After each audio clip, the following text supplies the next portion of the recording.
What's going on, y'all? We're here at Murder Beach doing our first podcast session. And in the room we have our cameraman. Introduce yourself. Hey, it's your boy Tae4eign, man. Foreign TV, we lit. We out here. And right beside him, I'll be the #1 investor of this whole organization. Introduce yourself. Boy Pal, aka DJ ScottsBeats Incorporated. And across from him, I'll be my friend, Music. We've been doing a lot of editing together. A lot of stuff hasn't really came out. We just kind of been working, trying to perfect the sound. My man, Josh.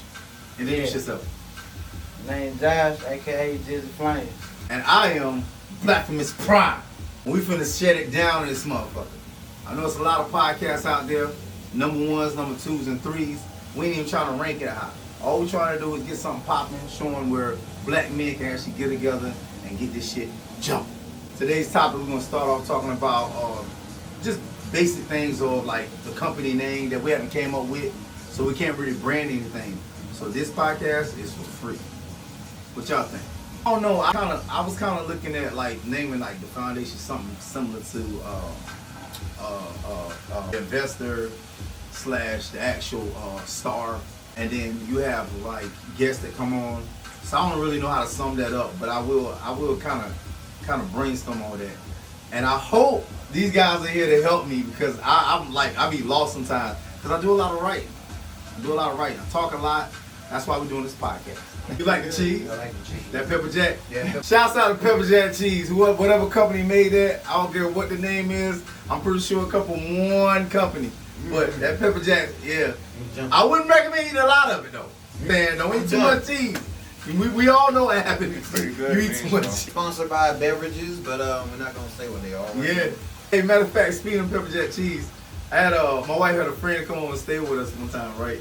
And I had just really met her. Good people. Shouts out to Shark. But she's a real dog lover. So I'm not used to having pets in the house. Nothing against people that do that, but I'm just not a fan of that. I had a little dog to the house, a dog named Lulu. Alright. I don't know much about the dog, but I knew he was sick. I knew the dog was fucking sick. I didn't like the dog on my couch. I'm just going to throw that out. I did not like that dog on my couch. Alright. I came home from work one night. And Shaw was asleep on the couch. And she had a dog. Well, I ain't even say she had a dog. I think the dog was that much attached to her where she did not want anybody to come around her. But she wasn't vicious. I come through the door, the dog is sitting up under her. There's no lie. On the couch. My couch. I don't know what the dog was doing. When I opened the door, the dog looked at me. And I'm like, I gotta act it out. I come in, looking at me, I'm looking at them. And all I could say was, I had to do sign language. So I didn't want to wake nobody up. So I was like, fuck off my couch. I didn't realize the dog was on a leash. So she couldn't get off the couch if she wanted to. The dog was just looking at me like, Don't you know? what's wrong with me? I don't know the dog's put me in the house. Right. They fuck off my couch. I go in the room, I couldn't sleep knowing that dog was on my damn couch. I could not sleep all night long. I get up the next morning. Stupid. Dog gets up, right? No, I get up. I come in the front room, the kitchen. I come in the kitchen, then I'm getting ready to go to the front room. But I had forgot the dog was still on the couch. Dog is missing. Shar wakes up and she said, well, I'm finna go to work. So I said, well, where the dog at? She's like, oh, she in the cage. So you put the dog in the cage when it's time for you to go to work. But you couldn't put the dog in the cage knowing that I'm at work. But you put the dog in the cage when you go to work. I ain't think about it. Could have been a sign. I ain't think about it. He goes to work. I called my wife's phone. I said, yo, the dog is still here. What am I supposed to do? Because her and my wife worked at the same place. She's in the background like, you supposed to babysit. Keep in mind, I'm still mad this dog was on my damn couch. Right. I don't think it's cool to let nobody watch your animal knowing they don't want him in the house. Right. In the background. I hear her. She goes, Court, you better fuck with my damn dog.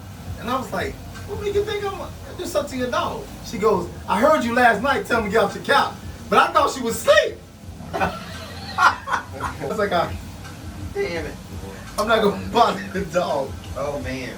So she goes and say, well, you know you gotta let the dog out to use the bathroom. I said, what you mean? You can't let him stay in the cage and take dumps because it's gonna stink up the house. Right. I already smell it. But it ain't from the use of the bathroom, it's the fact that it's the dog in the house and I'm not used to it. Right. I let the dog out, open the door, snow loud. This dog is trained. Open the door, cage, and out the front door. Dog was straight outside. Keep in mind, I gotta work at 2 o'clock. It's like 10 o'clock. I call myself gonna sit there and watch a kung fu movie, and I doze off. He got paperwork on his dog. She got insurance on his dog. She has she got life insurance. She got health insurance and something else. So if something happens to her, the dog get all this, like some no offense, some rich white people type shit.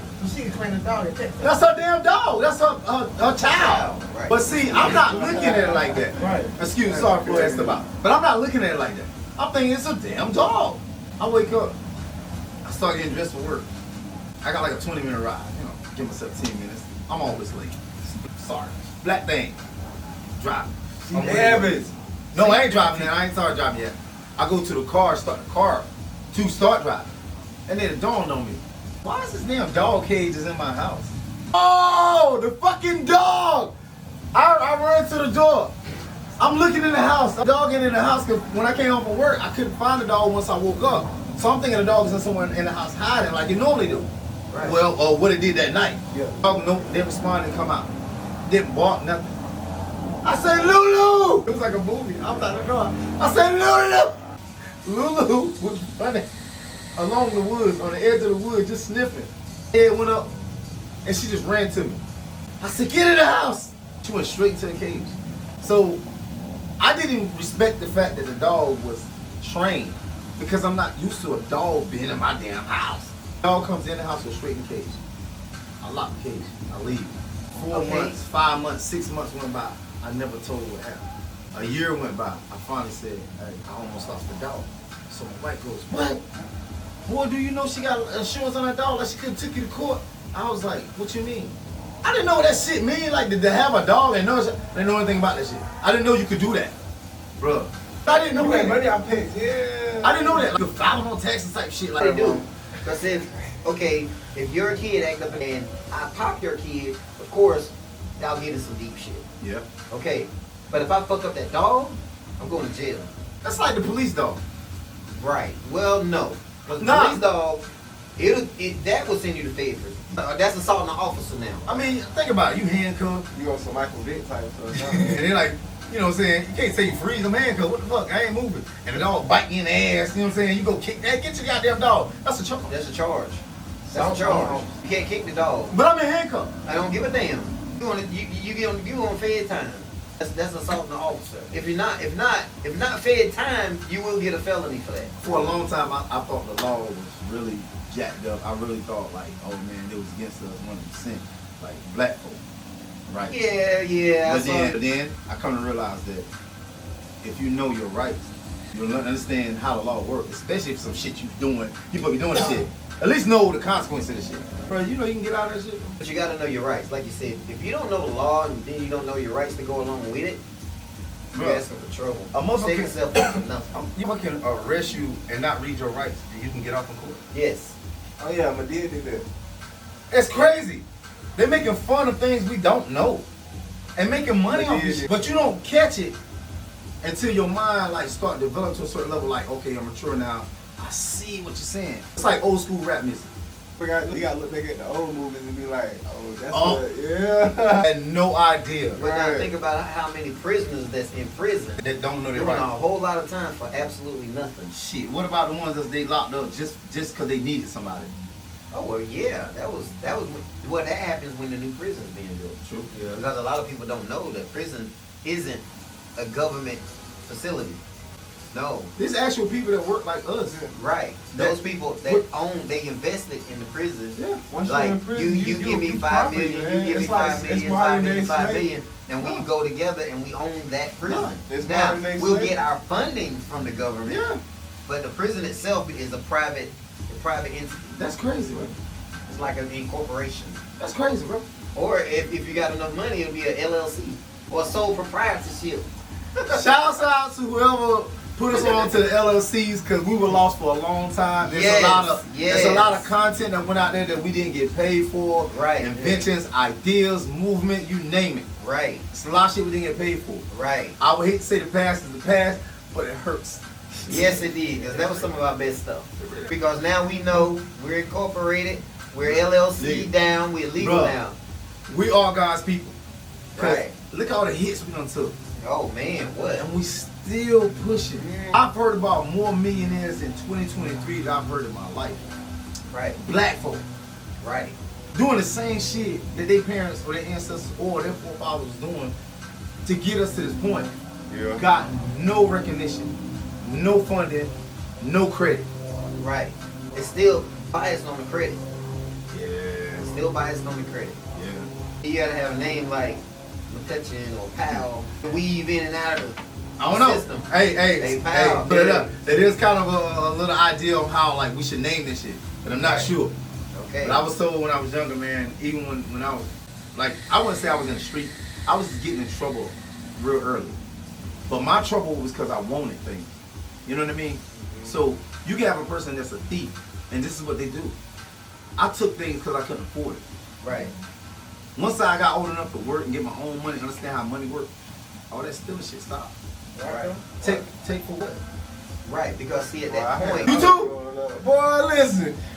Boy, Walmart was the place to go to, bro. Bruh. I'm trying to tell you, I had an outfit every week for school, boy. When you walk by the counter, you have that kind of like peripheral, you don't look straight at that bitch, you use your peripheral vision and see what it is. I would buy something, but I would take more than what I bought. Right. That was a I smart buy a thing. bag of chips, Smart come out thing. with 5 That's a more. light skin thing. Oh, I know, right? What?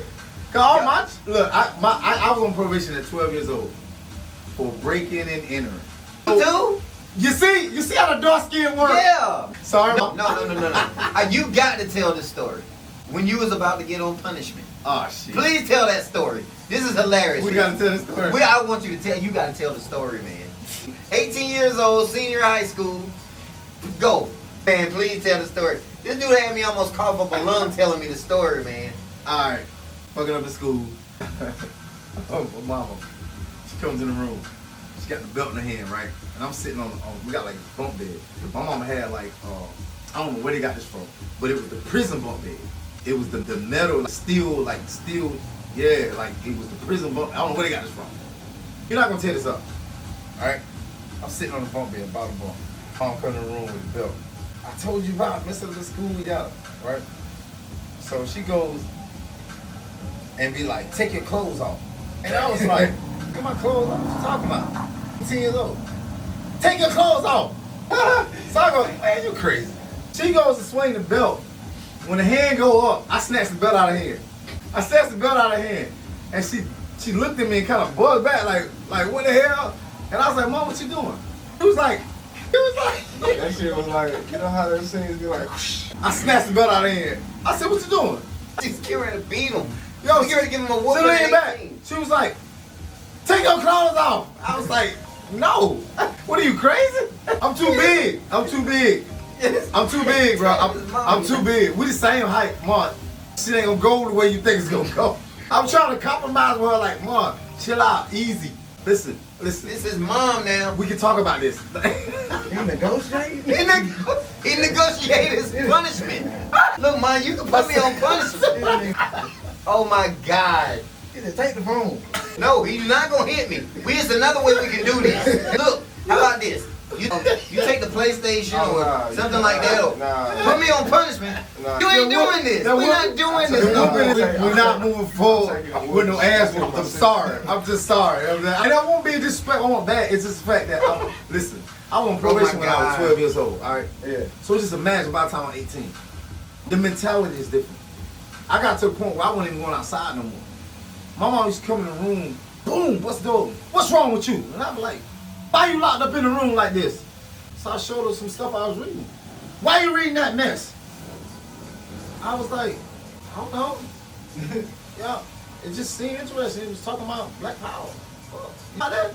She don't want me to be like, it was like, I guess I was doing the opposite of what kids do, what teenagers do. Yeah. You know what I'm saying? Right. I could have been out there baking kids, trying to call myself busting, getting locked up, stealing cars, stealing her car. And we all got a story about that, dude. Still in a car? Yeah. Nah, I had a car at 15. I'm sorry. I had one. You had a car at 15? Yes. I couldn't even drive it. It was running and everything. Actually, I built it when I was in the 8th grade in middle school. I built it to rebuild the engine, and my vocational teacher taught me how to rebuild the engine, and we did my car engine. You had a car. I built the car at 14. I built it at 4. I built the engine for the car My grandmother gave me, here's the story. My grandmother said, I said, Grandma, I want to drive. She said, well, boy, around here, you only drive your own car. I'm 13 at the time. I'm like, you know what? That's what I'm going to do. You serious about this thing? Because I was breaking the yard, cutting the grass, picking cucumbers, cropping tobacco, saving up all my money, trying to get right. She says, boy, I see you want a car real bad. I said, yes, ma'am. She said, well, you can have a brown car out there, which was a 1970 Buick Sabre. Mm-hmm. I said, okay. Thank you, Grandma. I gave her a hug and a kiss, went outside to crank it up, and nothing happened. She says, well, it ain't no battery in it, and I think the motor's blowed up. I got a car. Nah. I'm 13. I'm gonna tell you why I got I'm laughing. Remind me to come back to that. Okay. It's more the cheese. I'm gonna tell you why I'm laughing. So I says, okay, so I can do whatever I want to do with this car. She says, yeah. So I go to school. 8th grade. I go to school. I says, Mr. Essie, my grandmother gave me a car. Mr. Essie was your teacher? Yeah, he said, I said, my grandmother gave me a car, but the engine is blown up. He started pondering. He was like, well, how much? Okay, we're back. We have a little technical difficulties. yeah. Difficulties.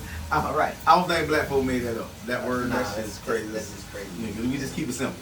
All right, go ahead, shoot, Fucked folks. up. All right. Well, anyway, 13, beginning of the school year, 8th grade year. Right. I go to Mr. Essie. I tell him, I said, look, man, my grandmother gave me a car, engine's tall, it's blown up or whatever. He says, how much money do you have? I told him how much money. I said, how much do I need? He said, about $600. That was a good start. That was a lot of money back then. Yeah, it was. I said, I got 600. So then he says, all right, let me source, give me the model of the engine. And he made me do my homework. So I had to go back, take all of the casting numbers off the block, casting numbers off the head. He told me how to show me where everything was.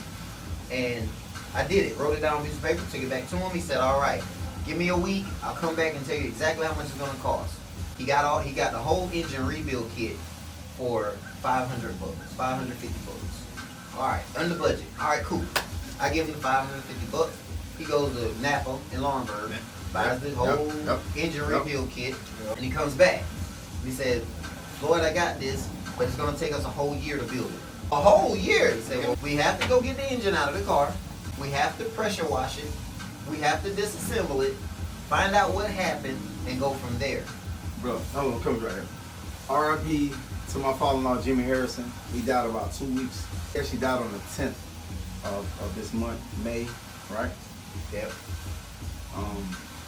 Complications from a car accident. Yeah, and we actually built an engine in less than 2 weeks. Right. So if it's taking a year back in that time, No, you're not missing. You missing the point. maybe I am. You I missing just the point. had to throw that out there. All right, 2 weeks we built now an I engine. can build an engine in probably 48 hours. Okay. Okay. Now, but back then, I didn't know anything. Gotcha. The class, he didn't just do it for me. He made it a class involved. And the whole class was involved. So it was. All right. That Saturday, he came to my house. We pulled the engine out of my car. He did most of the work, but he was showing me as he was doing it what needed to be done. So I got to jump on the class. Now, everything from the carburetor to the oil pan, and all the accessories in the front, and the flywheel in the back. We took all that to the classroom. Okay. Okay. Well, before we got into the classroom, we went by Maxton Car Wash and steamed it. Got all the oil, Purple and grease, and powder all or that. something like Right, that, anything right. deep. Degreased, I right? got- We degreased I it, did got the it same clean. thing. We took it to the shop. Come to find out, it was a hole in the block about. He said, well, this changes things. Now we got to go source a block. So we go to Rockingham to a junkyard and buy another complete engine. So that was trash. We threw that away. We just took off bits and pieces like the accessories and the Stuff that you brackets, needed. right, for that All car. right, I got you. So we took the accessory brackets off, and we got the other block, and we took the accessory brackets off and kind of threw that in the toss. So we brought the engine block back. The class disassembled the whole engine. Disassembled it all the way down to nothing. I mean, the heads came off. It was just the block, the pistons, the rotating assembly, connecting rods, pistons, yeah. crank, oil pan. We took all that apart. We laid it out on the table, and we had to learn each piece of that engine. I sucked at that. Names and degrees and all Oh, stuff man, like we that. did- But we get had this, to do but all get this that. out, get this out. Men are normally like visual learners. I didn't know that at that time. Right. I could go in the parts store and point out to you everything that I needed, Right. and it'll be right. But as far as like names of it, crankshafts, wheel end, double sprocket, timings, spark plugs, certain wires, gauges, and all that stuff like that. Right. I can't give you that.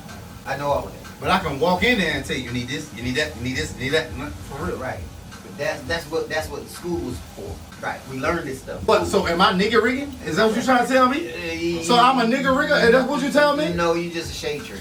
I roll with that. I roll with that. I roll with that. Because it was a shade tree that taught me everything I know. Exactly. And bro, don't get it twisted now. They know the shit now. They know they stuff. They know they stuff. They know everything about what I'm talking about here. But they like you, they don't know the names and in particular. But they know what they look for. When they put it together, Bro, they know what to do. We go to the junkyard, bro. He goes straight to the car that got the exact part that we're looking for. And I'm saying, like, how you know that? Well, he knows what it came out of. He knows what. How the hell you know that? So, first semester we naming parts. Now, this is how I learned how a combustion engine works. He wrote it out on a chalkboard. He had 2 lines, another line with a square in it, and a little rod that comes down. This is connecting rod. Connecting rod connects to the crankshaft, which rotates, and then, it looks bumpy or whatever. They look up and down. Right, up and down. So the lifters. Right. I got you. Okay, so the stroke number 1 is the intake stroke. So when the piston comes down and hits the bottom, all that's intake. The intake valve opens, lets in the air and the gas. Alright? Well, as it gets ready to rotate back up, it closes. Boom. When it goes all the way back up to the top, that's Cause the of compression combustion. stroke. That's compression. Compression. Compression. All When right. it gets to the top and starts to come back down, the spark plug ignites the mixture. That's the power stroke. The spark plug goes whoo, Yeah. and it ignites the gas and the air. Got it. And it forces the piston down. Got it. That's the power stroke. Got it. Now, when the piston goes back up, the exhaust valve opens and blows all the gas out, and it closes real quick. And that comes off the cam when it spins, ain't it? Well, I'm getting to that. Then we on the strokes now. Sorry, we're being too technical. Yeah, we're being too technical right But now. we do this. We do this. Yeah, just bear with me. That's how we do it. Huh? You gotta go. All right. Oh, Josh has to leave the building. he has to We're go gonna get that continue. paper. We're not stopping because the Go money get that has to keep paper. moving. Hey, this episode 1, man. You know Word what up. I'm saying? Episode 1. Just understand, Episode 2, you this know? man got a baby mama. One baby mama. He lucky self with his lucky self. You got only one. one. Yeah, all my kids is one. Baby mama. All my kids is I one. don't know. Oh, you gotta say bye, man. You ain't say bye to the people, tell man. Tell people go. See you later. All right. We're out, baby. Shouts out to baby mama. Baby mama.